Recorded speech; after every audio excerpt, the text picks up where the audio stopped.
Davon left Jamaica with more than just a suitcase. He carried his mother's last words in his heart. No matter how hard it gets, don't come back the same. He promised her he wouldn't. America didn't welcome him the way he imagined. At first, everything felt possible. Bright lights, busy streets, people moving like they all had somewhere important to be. Davon believed he would find his place among them. But time slipped through his fingers. Days turned into months, and before he could fix his situation, his visa expired. That's when the fear started. He wanted to stay with family, thinking blood would mean protection. Instead, it became his first real heartbreak. They watched him struggle and called him lazy. They ate while he pretended he wasn't hungry. One night, after a long argument, his cousin threw his bag outside and said, "You're not our problem anymore." The door slammed. Davon stood there in the cold, staring at the same people he once trusted, now strangers behind a locked door.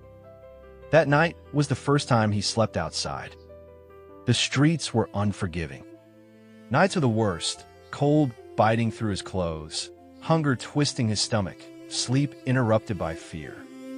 Some days, kind strangers let him crash on their couch. Other nights, he stayed awake, holding his bag tight, just in case someone tried to take what little he had left. 9 months felt like a lifetime. There were moments he almost gave up.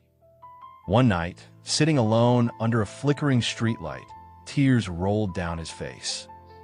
He whispered, "Mama, I'm trying," but the silence gave no answer.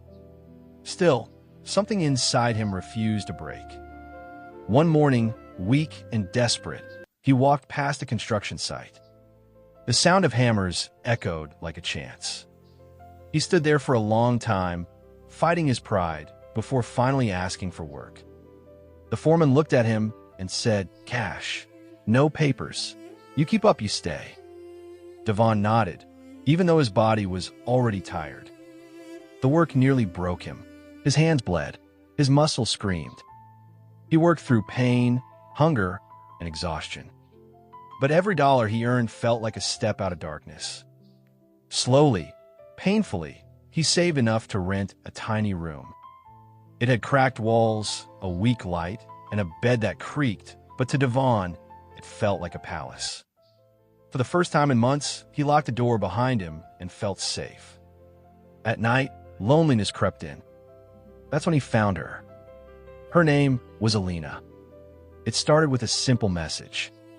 Then another. Soon, they were talking every night.